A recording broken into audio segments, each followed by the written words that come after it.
All right, today we're jumping into a really foundational text for social justice and law. We're talking about the early verses of the fourth chapter of the Quran, Surah An-Nisa, which literally means the women.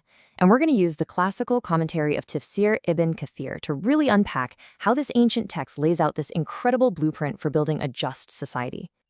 So, our guide for this whole explainer is going to be one of the most famous commentaries on the Quran out there. We're going to see how, looking through this lens, these verses give us a really systematic framework, a kind of a step-by-step plan for how to structure a community. And it covers everything, from our most personal relationships all the way up to big economic principles. Okay, let's really get into it. Just to get a sense of the sheer weight of what we're about to cover, listen to this. This is a statement from Abdullah ibn Masud, who was a really close companion of the Prophet Muhammad. He said that there are 5 verses in this chapter that he would prefer over the entire world and everything in it. I mean, wow. That's the level of importance we're dealing with here. Okay, so here's what's so interesting. Before we get a single rule or law, the text lays down a core foundational principle. It doesn't just jump into the do's and don'ts. Nope. It starts with a universal truth about who we all are. So this opening line, it's addressed to, O mankind. That means everyone, not just one specific group. It's reminding all of us that we have a shared origin, right? We all come from a single person, Adam, and his wife Hawa, or Eve. And the point is pretty simple but profound. If we all come from the exact same source, well, then we have a deep responsibility to each other. This idea of a shared humanity, that's the bedrock. Everything else is built on top of it. And right there, the verse commands humanity to have something called taqwa. Now, this is an absolutely vital concept. It gets translated as fear, but it's so much more than that. It's really this profound consciousness of God, this awareness that you're always accountable. And this isn't some abstract spiritual idea. No, it's the ethical lens, it's the mindset you're supposed to have when you look at every single law that follows about orphans, marriage, you name it. Okay, so you have this big idea, taqwa. How does that actually translate into action? Well, the text's very first application of this principle is all about protecting the most vulnerable people in society, the orphans.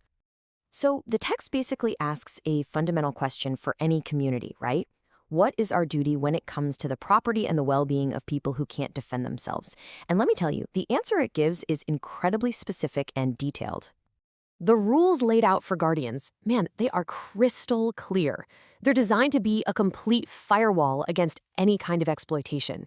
You can't mismanage their money in any way. You can't swap their good stuff for your not so good stuff. You can't mix your money with theirs to try and hide what you're doing.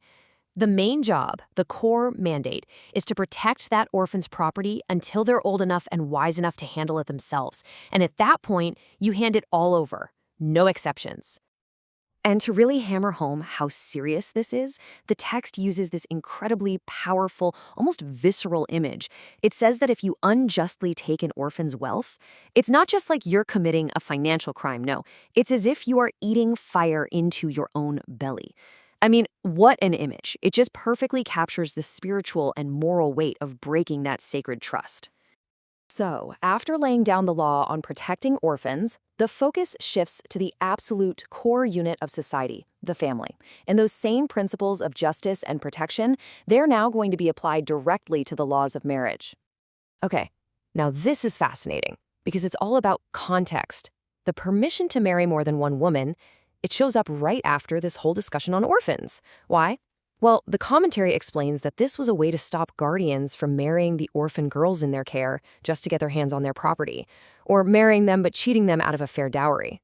So this permission is actually framed as a protective measure. But, and this is a huge but, it comes with a super strict non-negotiable condition. You have to be absolutely just with all of them. And if you even fear you can't be perfectly just, the command is clear. Then marry only one. The text also sets up the dowry, which is called nithala, and this is important. It's not just some symbolic gift. It's a mandatory, specified financial right that belongs 100% to the wife. It's her property. She can do whatever she wants with it. She can keep it, spend it, invest it. She can even give some of it back to her husband if she feels like it. But the key thing here is the choice is totally, completely hers. All right, now we're getting to the most detailed section of this whole blueprint. We're talking about a complete system for distributing wealth after someone passes away. And this is so much more than just a list of who gets what. It's presented as a divinely ordained economic framework. And this quote, it just perfectly illustrates the real-world problem these laws were designed to fix. See, at the time, what usually happened was the strongest male relatives would just seize all the inheritance, and the women and children would be left with absolutely nothing. This woman, Qajah, she came to the Prophet with this exact problem, and it was in response to situations just like hers that these verses on inheritance were revealed. They completely revolutionized the rights of women as heirs. So this is the foundational principle of the whole system. To the male, a portion equal to that of 2 females.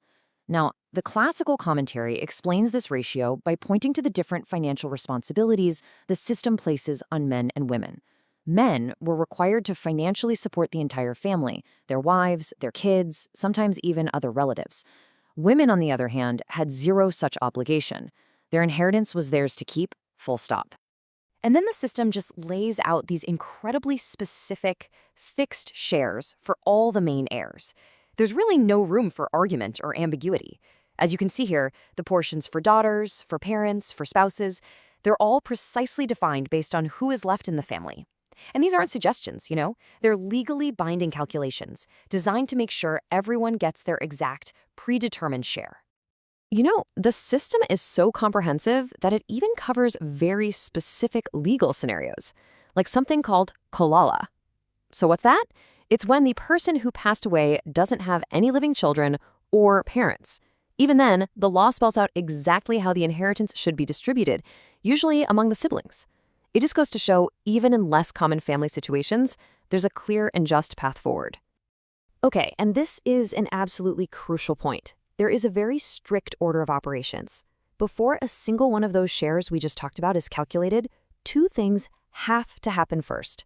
Number 1, all of the deceased person's debts have to be paid off in full. And number 2, any legal bequests they made in their will must be fulfilled. So the rights of creditors and the person's final wishes, they come first. Only after that is the rest of the inheritance divided among the family. So to bring this all together, the text frames all of these detailed laws, everything about orphans, marriage, and inheritance, not as just good ideas or guidelines. They're called hududullah, which means the limits set by God. These are sacred boundaries, and they're what define a truly just society. And if you adhere to this framework of justice, there's a very clear promise. The reward for respecting these limits, for making sure that every single person, especially the vulnerable, gets what is rightfully theirs, well, that's described as the ultimate success, the great achievement. But just as there's a promise, there's an equally stark warning. To knowingly ignore these laws, to cross these boundaries, and deny people their God-given rights, that's seen as arguing with God's own judgment. And, as you might expect, it comes with a very severe consequence. So, what are we supposed to take away from this blueprint, laid out over 1,400 years ago? It really forces us to stop and ask a big question. How do these ancient, incredibly detailed frameworks for social justice, for finance, for family law, how do they continue to influence and even challenge our own modern legal systems and our very idea of what makes a society truly just? It's definitely something to think about.